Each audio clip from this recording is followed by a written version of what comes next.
Halo semua, nama saya Jose Andreas dari kelas 3 PHP 2. Saya akan membawakan presentasi mengenai gulai keong nenek. Gulai keong nenek adalah masakan khas Kalimantan yang biasanya disebut katanglo. Gulai keong nenek ini terdiri dari keong nenek. Keong ini biasanya ditemukan di sawah.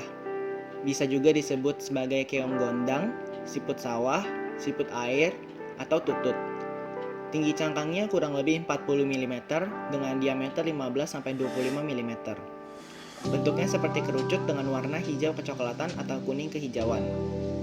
Keong nenek ini memiliki kandungan vitamin A, E, niacin, dan folat, serta protein dalam kadar yang cukup tinggi pada tubuhnya. Selain itu, ada juga santan. Santan akan menambahkan rasa gurih pada makanan karena memiliki kandungan lemak yang besar. Santan berasal dari parutan daging kelapa tua yang dibasahi sebelum akhirnya diperas dan disaring. Rasanya kaya karena disebabkan oleh kandungan minyak. Bagian terbesarnya adalah lemak jenuh. Santan memiliki lemak yang dapat digunakan sebagai penyedap rasa. Santan kelapa mengandung 3 nutrisi utama, yaitu lemak sebesar 33,80%, protein sebesar 6,10%, dan karbohidrat sebesar 5,60%. Kita juga perlu garam. Garam adalah sejenis mineral yang dapat membuat rasa asin. Garam sangat diperlukan tubuh, tetapi bila dikonsumsi secara berlebihan, dapat menyebabkan berbagai penyakit, termasuk tekanan darah tinggi atau hipertensi. Selain itu, garam juga digunakan untuk mengawetkan makanan. Selain itu, ada juga penyedap rasa. Penyedap rasa adalah bahan tambahan makanan yang memberikan rasa pada makanan tertentu, sehingga suatu makanan dapat bertambah manis, asam, dan sebagainya, sehingga disukai oleh konsumen. Penyedap rasa ini dibagi dalam 3 kategori: penyedap rasa alami, penyedap rasa identik alami, dan penyedap rasa sintetis. Penyedap rasa alami didapatkan dari tumbuhan dan hewan secara langsung atau melalui proses fisik, mikrobiologi, atau enzimatis. Dapat dikonsumsi secara langsung atau diproses terlebih dahulu. Penyedap rasa identik alami didapatkan dari sintetis atau isolasi secara proses kimiawi dan memiliki komposisi, struktur, dan sifat yang mirip dengan penyedap rasa alami secara kimiawi maupun organoleptik. Penyedap rasa sintetis tidak terdapat di alam, tapi didapatkan dari proses kimiawi dengan bahan baku dari alam maupun hasil tambang. Untuk rempah-rempahnya, kita akan menggunakan serai. Serai akan memberikan aroma yang harum pada makanan. Serai adalah tumbuhan anggota suku rumput-rumputan yang dimanfaatkan sebagai bumbu dapur. Selain serai, kita juga akan menggunakan jahe. Jahe bisa memberikan rasa hangat dan pedas pada makanan. Ciri-cirinya, batang jahe merupakan batang semu dengan tinggi 30 hingga 100 cm. Akarnya berbentuk rimpang dengan daging akar berwarna kuning hingga kemerahan dan memiliki bau yang menyengat. Kita juga akan menggunakan cabai.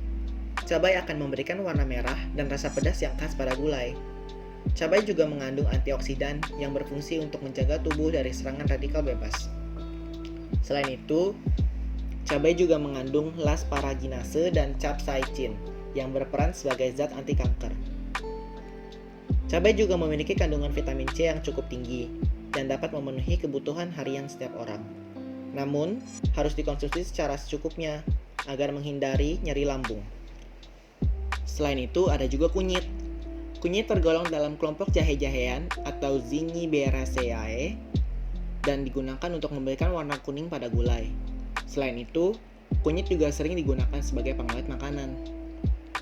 Vitamin yang dikandung oleh kunyit adalah B1, B2, B6, B12, vitamin E, lecitin, amprotap, MG stearat, nipagin, dan kolidon 90.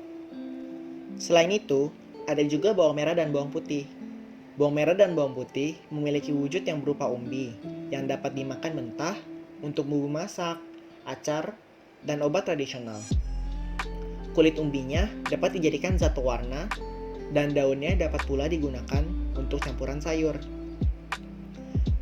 Bawang putih digunakan sebagai bumbu yang digunakan hampir di setiap makanan dan masakan Indonesia.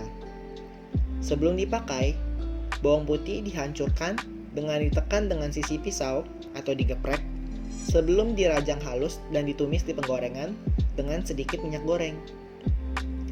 Bawang putih bisa juga dihaluskan dengan berbagai jenis bahan dan bumbu lainnya, seperti jahe dan kunyit. Bawang putih mempunyai khasiat sebagai antibiotik alami di dalam tubuh manusia.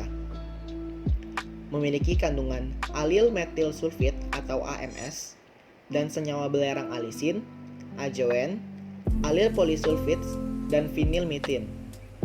Bawang merah dan bawang putih akan memberikan rasa yang khas dan aroma yang harum pada gulai. Untuk bahan lainnya, kita akan menggunakan serundeng. Serundeng akan memberikan rasa gurih dan aroma yang harum pada gulai. Serundeng adalah pelengkap khas Indonesia yang sering digunakan sebagai tambahan lauk pauk. Serundeng sendiri dibuat dari parutan kelapa yang digoreng hingga kuning kecoklatan.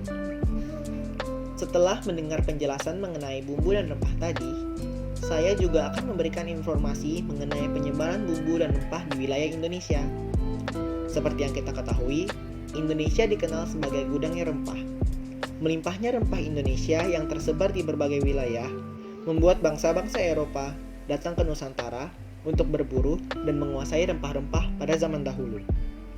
Tetapi, tahukah kalian, tidak semua rempah yang ada di Indonesia merupakan tanaman asli Indonesia, seperti lada. Lada awalnya berasal dari India. Begitu juga dengan jahe, jinten, bawang, dan ketumbar. Bahkan cabai yang sangat digemari rakyat Indonesia juga bukan tumbuhan asli, melainkan dari Amerika. Rempah-rempah ini dibawa oleh para penjual dari negaranya masing-masing dan dijual di Indonesia. Semua rempah ini memang tidak berasal dari Indonesia, tapi semua rempah ini dapat tumbuh di Indonesia dengan sangat subur karena iklim di Indonesia yang berupa iklim tropis. Nah, setelah mendengar presentasi tadi, seperti yang kita ketahui, Indonesia terbagi atas banyak daerah, sehingga memiliki budaya dan makanan tradisional yang berbeda-beda. Ayo kita lestarikan makanan tradisional Indonesia agar semakin maju dan dikenal oleh mancanegara.